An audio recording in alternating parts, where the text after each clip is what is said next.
seeing some familiar and some unfamiliar faces here. I'm really happy that you're joining us this evening.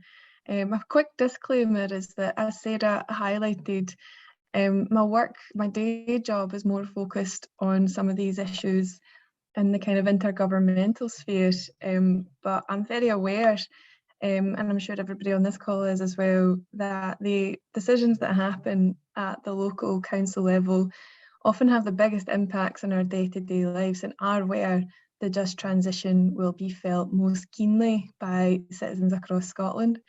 So what is a just transition?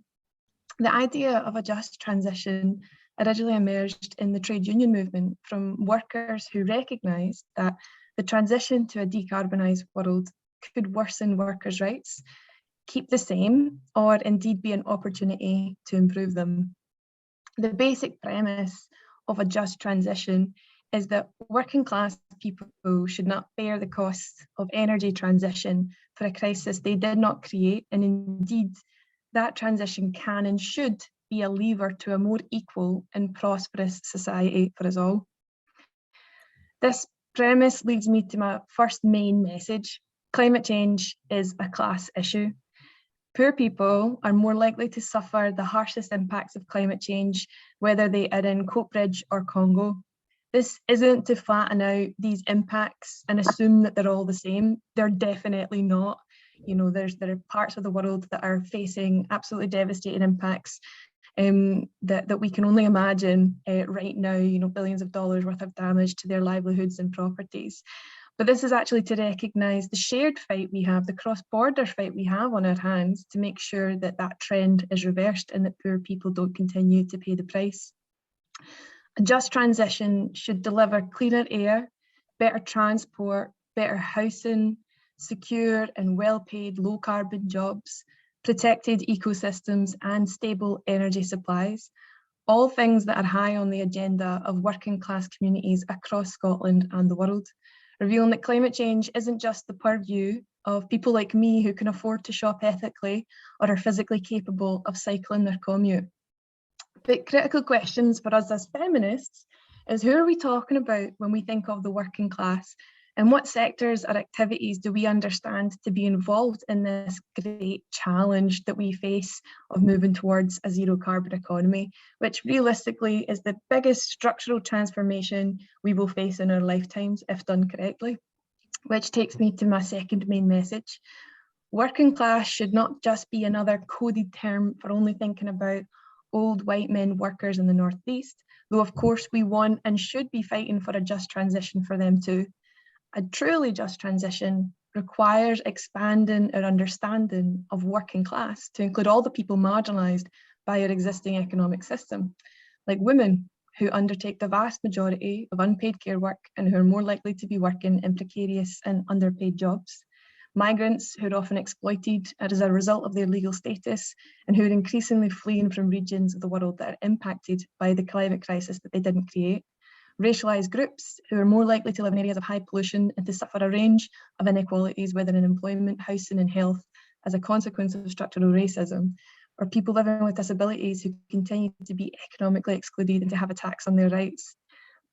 For me, this is the starting point of an intersectional feminist just transition, recognising the historical and contemporary injustices a just transition can help reverse. Which leads me on to my third point on what policy areas we understand to be relevant to a just transition. Traditional ideas of this concept have focused on the fossil fuel energy system as the primary driver of carbon emissions, but focusing only on energy isn't enough. The most recent report from the IPCC, the Intergovernmental Panel on Climate Change, last year recognised that achieving our goal of keeping global warming below 1.5 degrees Celsius, which is scientifically necessary to avoid the very worst damage that climate change could cause, that keeping to this target requires nothing less than the wholesale transformation of our societies and our ways of life. Some of this will be with yet to be established technologies and the expansion of renewable and low carbon industries. Some of the strategies we require to transform to a low carbon future are already within reach.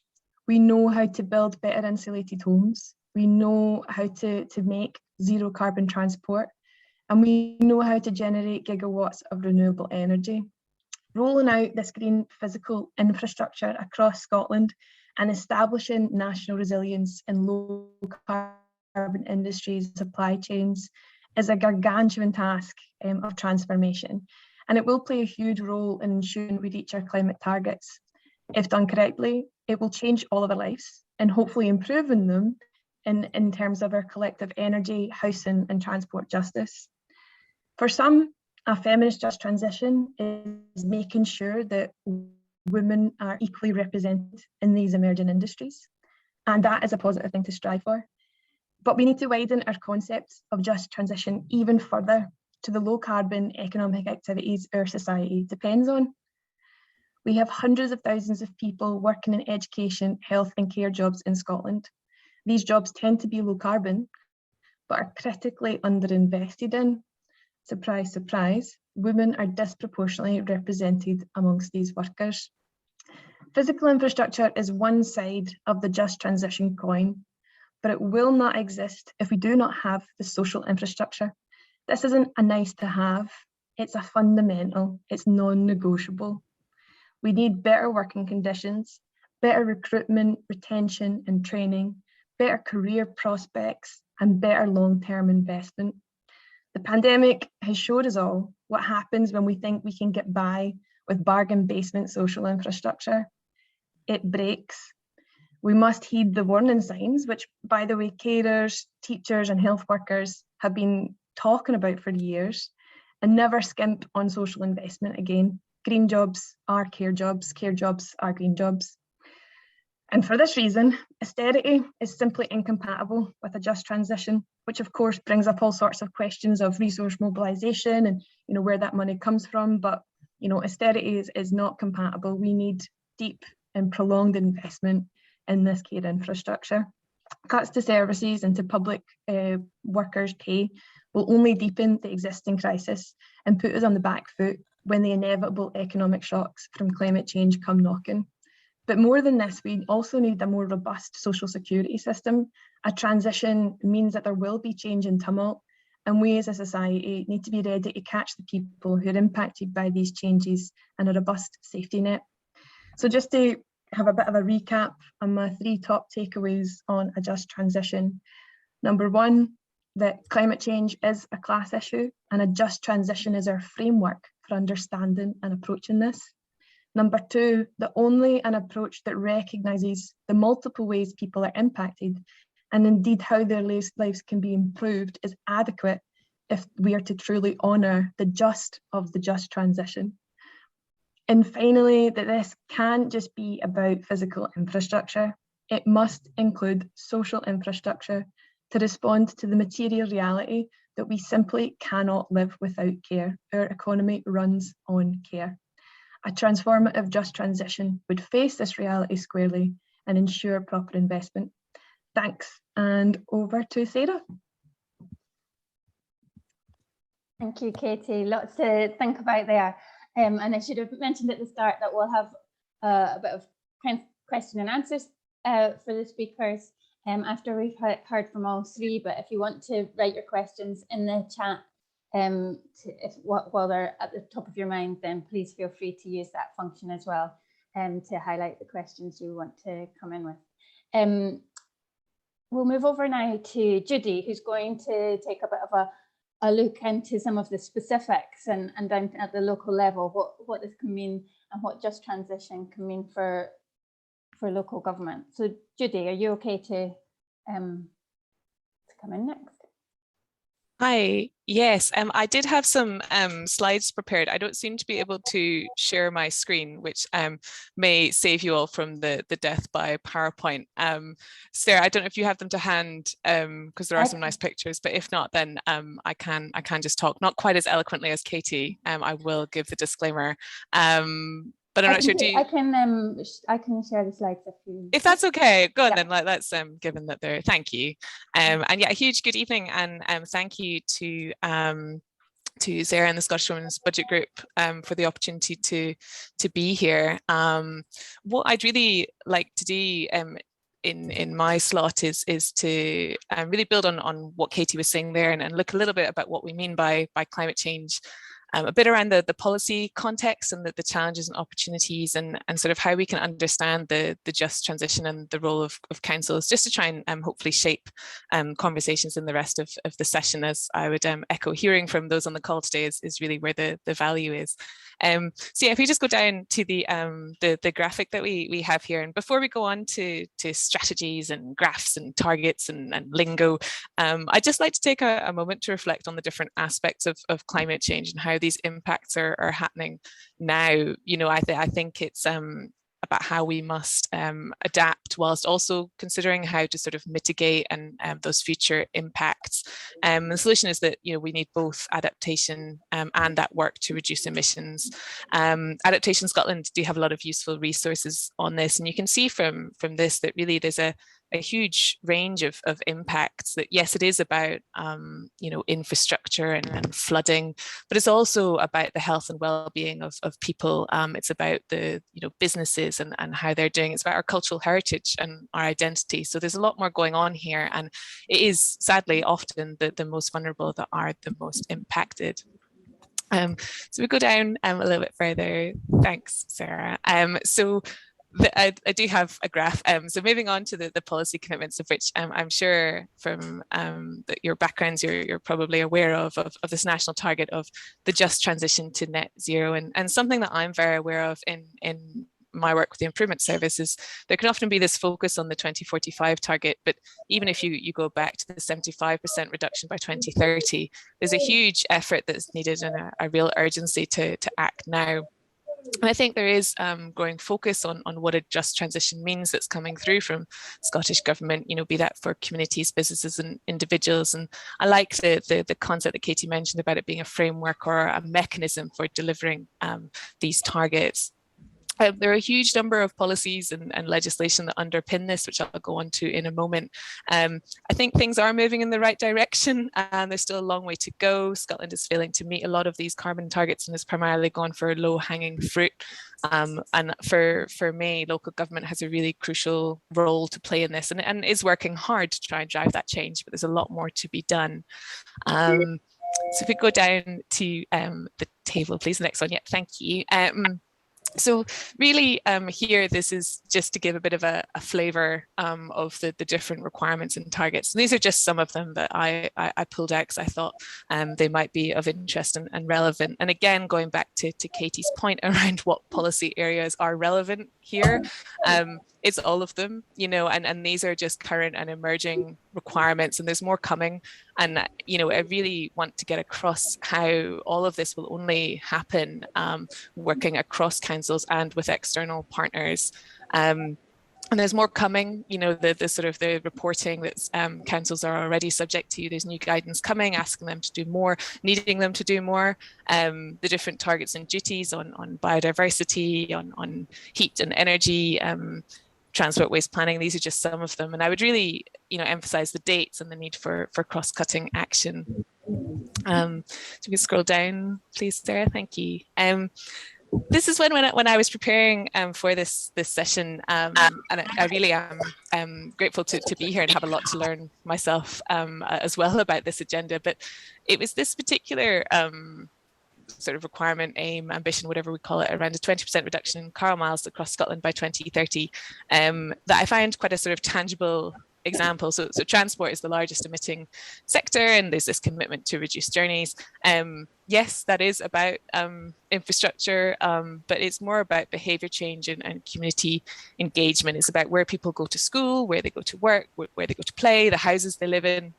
And particularly for this session, you know, it is about recognising and exploring the gendered nature of transport and journeys.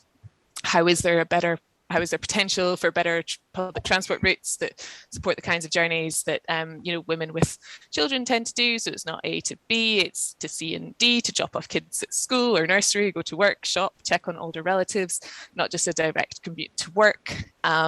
Fuel poverty, around, I'm going to hit with a few stats here, around 90% of lone parents are women, and they're a priority group for child poverty. How can we join up those approaches? And also on waste, the gendered aspect of the most deprived areas have the lowest rates of recycling, and there's similar sort of aspects there around the gendered nature of poverty. Active travel, particularly on transport, can be a really key way of linking in to tackle rates of obesity and improve physical and mental health. Which is why, if you could move on to my next slide, please. And this is just a few examples of, the sort of policy relationships and the interaction between interventions and priorities. So you can see there's some work that's been done by Ashton specifically for local authorities, but it's really interesting around the co-benefits, they call it, of a low carbon society. So on the left there, it's around how action to decarbonise contributes to economic development, through job creation and skills and better places for investment. I would agree with the point around green jobs. That gets to a bit sometimes, all jobs need to be green. There needs to be that recognition of the different skills that are needed. I'd also, on the right around health, increased efficiency of homes and cleaner air and active travel. I came across some research that had been done recently around how the health benefits of moving to a low carbon world are more numerous and substantial than previously thought. And this kind of research is really important for then, persuading the public sector to shift in that direction. And that recognition of a climate emergency being both environmental crisis and a public health crisis. Go down again, please, Sarah. Thank you. So this, I think this has been much better covered by Katie, but really, I think it's about considering this through the lens of inequality. And I like the Coat Bridge to Congo. I think it's often, we consider this at international level, perhaps, but really zooming in on that on local. These are the 4 recommendations from the Just Transition Commission, which I quite like as sort of ways of trying to capture what this means. I've also heard it described as simply as fairness. But I think these sort of 4 principles, and particularly that last one around sharing the benefits and ensuring the costs are distributed, is a really important one. Local government are aware of this, this need for a just transition. Some of them will committed to it in strategies. Some of them are maybe just trying to explore what it all means. I wanted to sort of highlight community wealth building. I can send around some more details around this. I think there's a community wealth building bill that's coming, and it is being referenced in different documents at national level. But so in North Ayrshire, done some work on building a solar PV farm, which then also provides opportunities for local suppliers and keeps finance in the area. And they're looking at how they can sort of apply that to different ways of working. If you could scroll down again, please. Thank you, Sarah. And so this is a big diagram. For those of you who prefer to read things rather than have diagram, I'm a diagram person, I admit. But if you'll bear with me to just take a moment to look at it, I think this is a really thinking about the role of local government more generally, and perhaps back to what I just mentioned there around community wealth building. It's really interesting. I think it does demonstrate where local government has that role. So, if we start at the top, we're looking at direct control. Moving out from that, you have the sort of indirect control. So the procurement is a huge area for that. Moving wider out from that as well, we have the different areas of influence on both existing and future emissions and potential emissions removals as well. And so that's through sort of the green space, forestry and wetlands. And there's real power in working collaboratively to try and join up these plans and reduce the competition and duplication in what people are trying to do. If I could just go down to the last, just some images. I suppose, like I said, I need to adopt Katie's method of 3 key messages, which I loved. But I suppose I would really just want to flag that this is about going beyond the legislation and the duties and seeing this as a challenge, as something sort of additional, took that point around physical and social infrastructure. I would say that local government is really essential to the delivery of a just transition, and there's real urgency to act.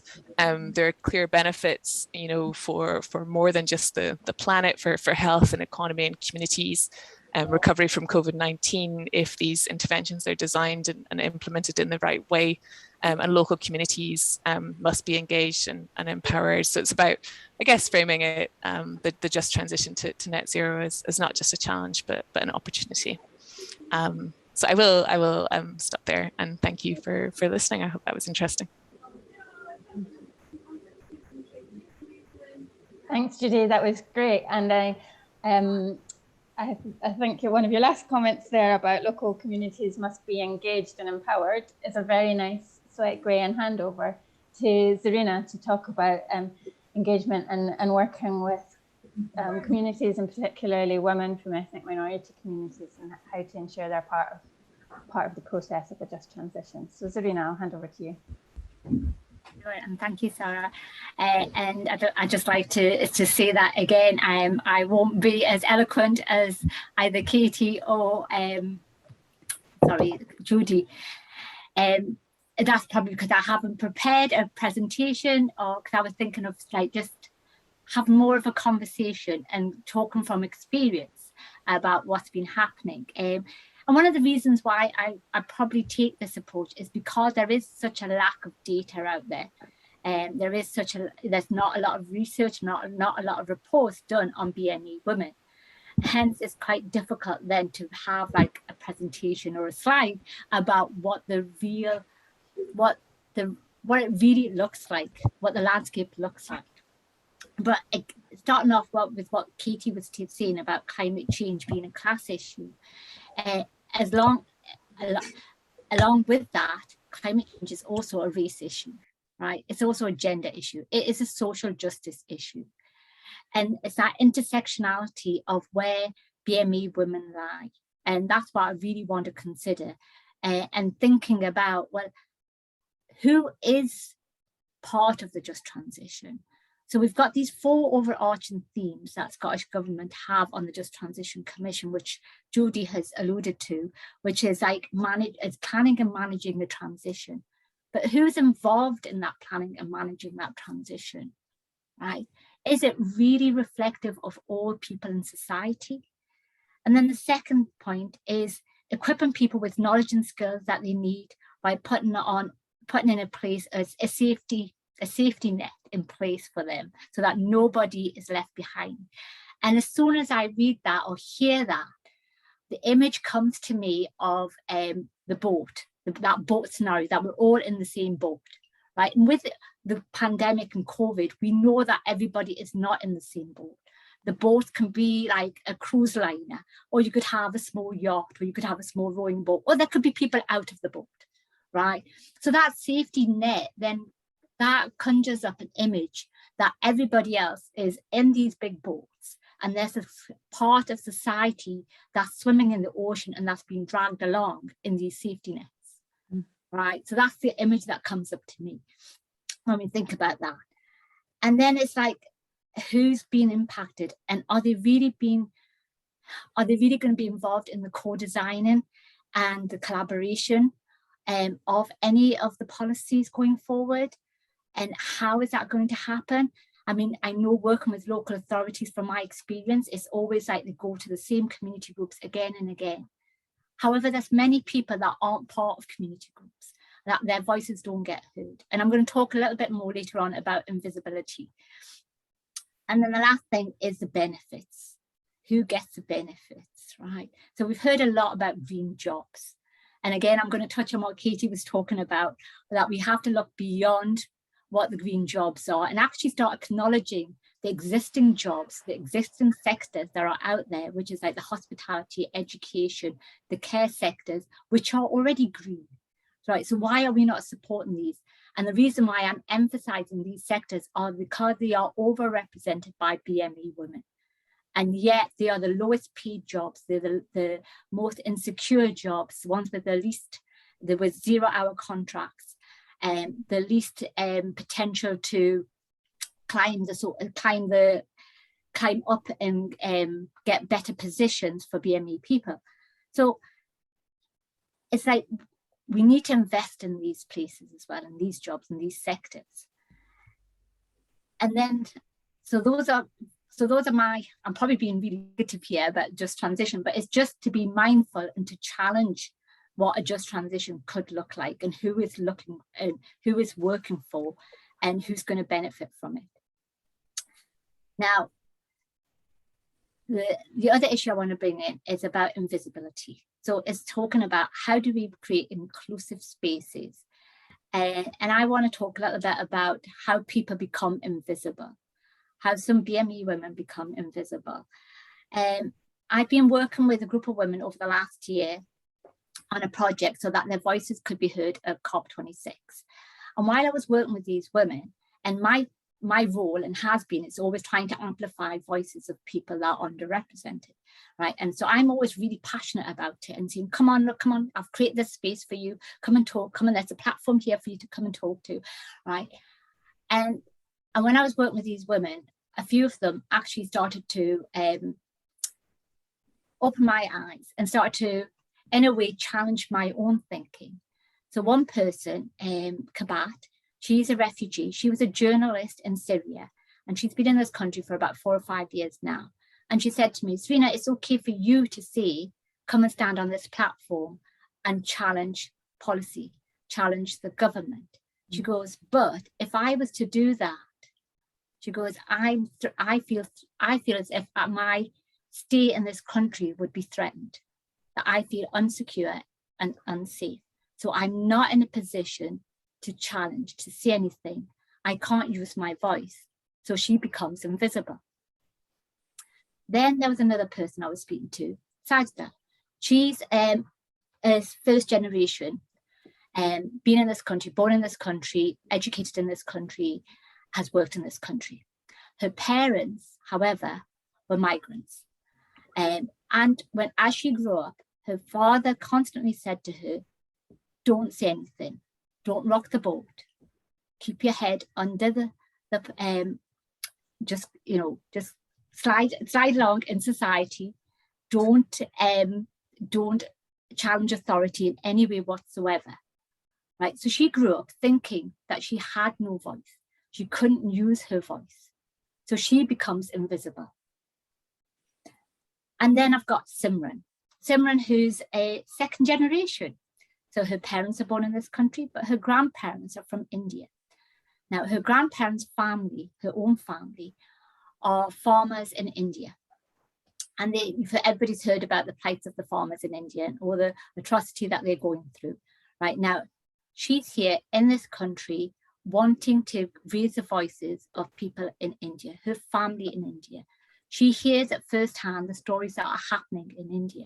However, somebody being a second generation, what international platform does she have in Scotland? She has none, right? If she gets involved in policy, it's local policy, right? It's local issues that she has to get involved if she wants that political stance or she wants her voice heard. So again, her voice gets lost. She has no voice, she becomes invisible. So it's so easy for us to sit back, and myself included, and saying that we need to create spaces that everybody's voices get heard.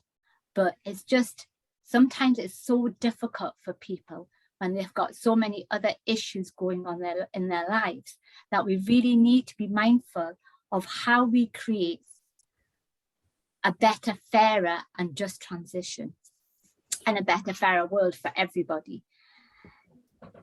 And a lot of this is caused by structural racism.